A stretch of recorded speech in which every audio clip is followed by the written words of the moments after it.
نبی وہ نبی وہ نبی وہ نبی وہ نبی وہ نبی اللہ کی قسم ہمارے نبی وہ نبی انگلی مبارک سے اشارہ کرے چاند کے 2 ٹکڑے ہو جائے. کوئی کر سکتا ہے ایسا ہیرو؟ سب زیرو بن جائے. یہ صرف ہمارے نبی کی شان ہے, اشارہ کرے چاند کے 2 ٹکڑے ہو جائے. چلو اس سے بڑی بات بتاؤ, لیکن پورا مجمع ساتھ نہیں دے رہا. ایک مرتبہ پھر کہہ دو نعرہ تکبیر. آواز نہیں آ رہی ہے, بولو نعرہ تکبیر. میرے ساتھ میں بولو ہمارے نبی وہ نبی. بولو پورا مجمع ہمارے نبی وہ نبی وہ نبی وہ نبی وہ نبی وہ نبی وہ نبی وہ نبی. اللہ کی قسم ہمارے نبی وہ نبی رات کے سناٹے میں یوں انگلی مبارک سے اشارہ کرے. رات کے سناٹے میں انگلی مبارک سے یوں اشارہ کرے. پہلی مرتبہ, دوسری مرتبہ, تیسری مرتبہ اشارہ کرے. جہاں سورج ڈوب گیا ہے وہاں نبی نے پہلی مرتبہ, دوسری مرتبہ, تیسری مرتبہ اشارہ کیا. 1400 صحابہ کھڑے. فرماتے ہم نے اپنی آنکھوں سے دیکھا رات کے سناٹے میں ہمارے نبی اشارہ کرتے گئے کرتے گئے کرتے گئے. ڈوبا ہوا سورج بھی محمد کے اشارے پر واپس آ جائے. اللہ نعرہ تکبیر, نعرہ تکبیر. اب ساتھ میں بولو بھائی مصطفیٰ کا دامن نہیں چھوڑیں گے. ہمارے نبی کا مرتبہ بتاؤ اشرف المولانا اور ہمارے پیارے بیٹے, دل خوش ہو جائے گا. ایک سفر میں اللہ کے رسول صلی اللہ علیہ وسلم جا رہے ہیں. بولو اللہ کے رسول صلی اللہ علیہ وسلم جا رہے ہیں. دائیں طرف حضرت ابو بکر, سبحان اللہ, بائیں طرف حضرت عمر. سچ بتاؤ یہ قافلے سے بڑھ کر کون سا قافلہ ہوگا؟ بیچ میں نبیوں کے نبی, دائیں طرف صدیقوں کے صدیق اور بائیں طرف فاروقوں کے فاروق. اچھا جا رہے سفر میں تینوں کے تینوں جا رہے. اللہ کے رسول پاک صلی اللہ علیہ وسلم دائیں طرف حضرت ابو بکر صدیق رضی اللہ تعالیٰ عنہ, بائیں طرف حضرت عمر فاروق رضی اللہ تعالیٰ عنہ. اچھا سفر میں جا رہے, جنگل کا راستہ ہے, سناٹا ہے. آواز آئی, بولو کیا ہوا؟ ساتھ میں بولو, علماء کرام کی بھی توجہ چاہوں گا. آواز آئی, اچانک آواز آئی, السلام علیکہ یا رسول اللہ. اچھا آواز آئی. حضرت ابو بکر عمر کو دیکھے. عمر تم بولے؟ عمر نے کہا نہیں میں کچھ نہیں بولا, میں بھی سنا. حضرت عمر نے کہا آپ بولے؟ حضرت ابو بکر نے کہا میں بھی کچھ نہیں بولا. معلوم نہیں کہاں سے آواز آئی ہوگی. چلو آگے چلے. اللہ کے رسول آگے بڑھتے جا رہے. حضرت ابو بکر عمر 3 قدم آگے بڑھے ہوں گے, پھر آواز آئی السلام علیکہ یا نبی اللہ. اب حضرت ابو بکر اور حضرت عمر نہیں, یہ آواز کہیں اور سے آ رہی ہے. حضرت ابو بکر یوں آگے بڑھے, حضرت عمر یوں آگے بڑھے, اور ہمارے نبی صلی اللہ علیہ وسلم کو کہا اللہ کے رسول یہ آواز آ رہی ہے, پہلے السلام علیکہ یا رسول اللہ, پھر السلام علیکہ یا نبی اللہ. ہم نے نہیں کہا لیکن یہ آواز ہم نے سنی. اللہ کے رسول آپ نے بھی سنی. سبحان اللہ بولو. ہمارے نبی مسکرائے, اور جب ہمارے نبی اچانک مسکراتے تھے ایسا لگتا تھا اندھیری رات میں 14ویں رات کا چاند نکل کر سامنے آ گیا. ہمارے نبی مسکرائے اور مسکرا کر کیا فرمایا؟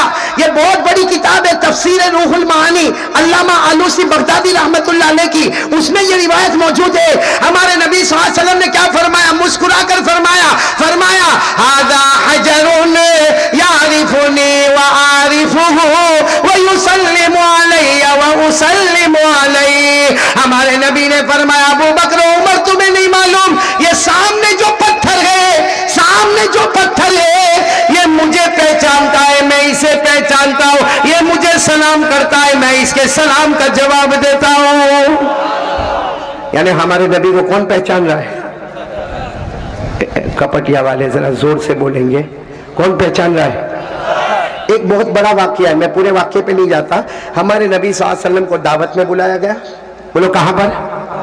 سن رہے ہو نا آپ لوگ؟ دعوت میں بلایا گیا. اچھا ہمارے نبی تشریف فرمائے, کھانا لگ گیا. ارے بولو کھانا. لیکن صحابہ کرام کی عادت تھی جب تک ہمارے نبی کھانا شروع نہ کرے کوئی صحابی, یہاں تو مولانا کو دعوت دو, مولانا کے شروع کرنے سے پہلے سامنے والے کی آدھی پلیٹ ختم ہو جاتی ہے. اب سارے صحابہ سناٹے میں بیٹھے ہیں, ایک دعوت ہے, اور دعوت دینے والی ایک یہودیہ عورت ہے جس نے کھانے میں زہر ملایا ہے. بولو کھانے میں, بہت سننے جیسی بات ہے, کھانے میں زہر ملایا ہے اور کھانا سامنے رکھا ہوا ہے. اچھا سارے صحابہ کرام انتظار کر رہے کہ نبی شروع کرے تو ہم بھی شروع کریں. ہمارے نبی صلی اللہ علیہ وسلم نے, دیکھنا میرا اشارہ دیکھنا, ہمارے نبی نے یوں لقمہ اٹھایا. بولو یوں لقمہ اٹھایا, پھر اس کو اور اوپر کیا, پھر اس کو اور اوپر کیا. پھر ہمارے نبی کے ہونٹ اور زبان سے وہ لقمہ لگا. جیسے ہونٹ اور زبان سے لگا وہ لقمے کے اندر سے آواز آئی, لا تاکلنی یا رسول اللہ فإنی مسموم. یہ سارے لوگ جانتے ہیں یہ حدیث کو. لا تاکلنی یا رسول اللہ فإنی مسموم. اس لقمے میں سے آواز آئی, اللہ کے رسول مجھے کھانا مت, میرے اندر زہر ملا ہے, مجھے کھانا مت, میرے اندر زہر ملا ہے. ہمارے نبی نے وہ لقمہ زمین پر رکھا اور سارے صحابہ کو کہا مت کھاؤ, اس عورت نے زہر ملایا ہے. خیر وہ بہت لمبا واقعہ ہے. یہاں علماء کرام نے ایک سوال اٹھایا ہے, بہت دلچسپ سوال ہے. بھائی وہ لقمہ جب پلیٹ میں تھا تو کیوں نہیں بولا؟ بھائی لقمہ پلیٹ میں تھا تبھی بول دیتا اللہ کے رسول زہر ملا ہوا ہے. ارے ہمارے نبی نے اٹھایا, لقمہ نہیں بولا کہ میرے اندر زہر ملا ہوا ہے.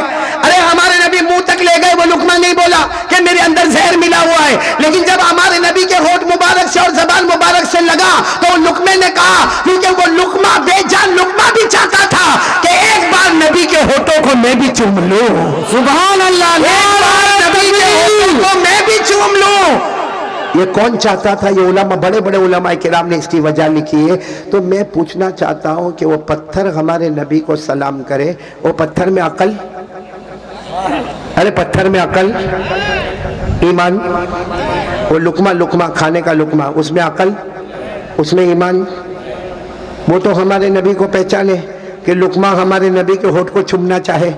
ارے وہ بے جان پتھر ہمارے نبی کو سلام کرے اور کہے میں نبی کو پہچانتا ہوں. ارے کپٹیا والوں, ایک بے جان پتھر محمد کو پہچانے, ایک بے جان لقمہ ہمارے نبی کو پہچانے, ہم سے بڑا نالائق اور غدار کون ہوگا جو کلمہ پڑھتے ہوئے بھی نبی کو نہیں پہچانے؟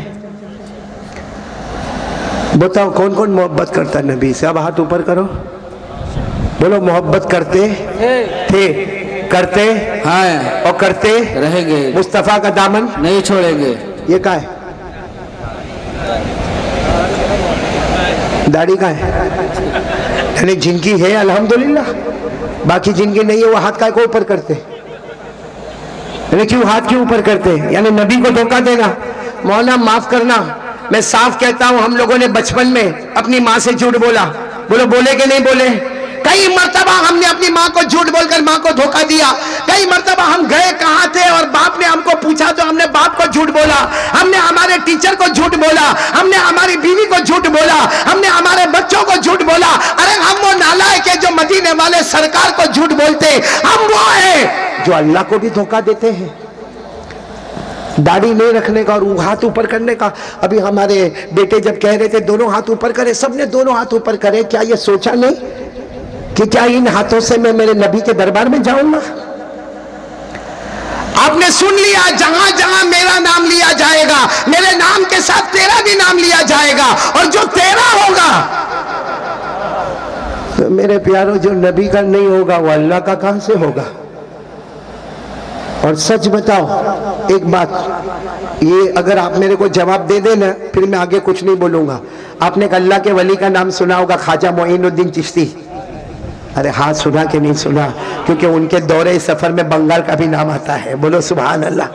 آپ نے سنا کہ نہیں سنا حضرت خواجہ معین الدین چشتی کا نام؟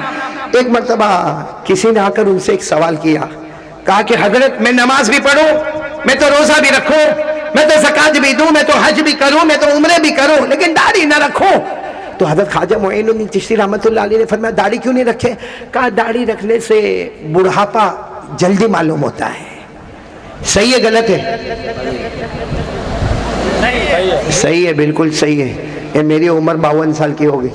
یہ تو چلو سب لوگ میرے کو پہچانتے, اگر میں آؤں گا تو سب قاری احمد علی آئے, قاری احمد علی آئے. لیکن اگر مجھے پہچانتے نہ ہو اور میں یہ داڑھی لے کر یہ مجمع میں آؤں اور کوئی 52 سال کا کلین شیپ وہ بھی ادھر سے آوے, اب اتنا بڑا مجمع میرے کو نہیں پہچانتے, میں داڑھی لے کے یہاں سے آیا, کوئی بغیر داڑھی والا آیا, اب کسی کو میرے کو ہٹانا ہوگا, اس کو بھی ہٹانا ہوگا. ہٹانے کا طریقہ کیا ہوگا؟ میرے کو بولے گا او چچا سائیڈ میں ہٹو, اور اس کو بولے گا او بھائی سائیڈ میں ہٹو. یعنی کمبخت میری بیوی چاچی نے اس کی بیوی بھابھی, پورا رشتہ ہی بدل گیا.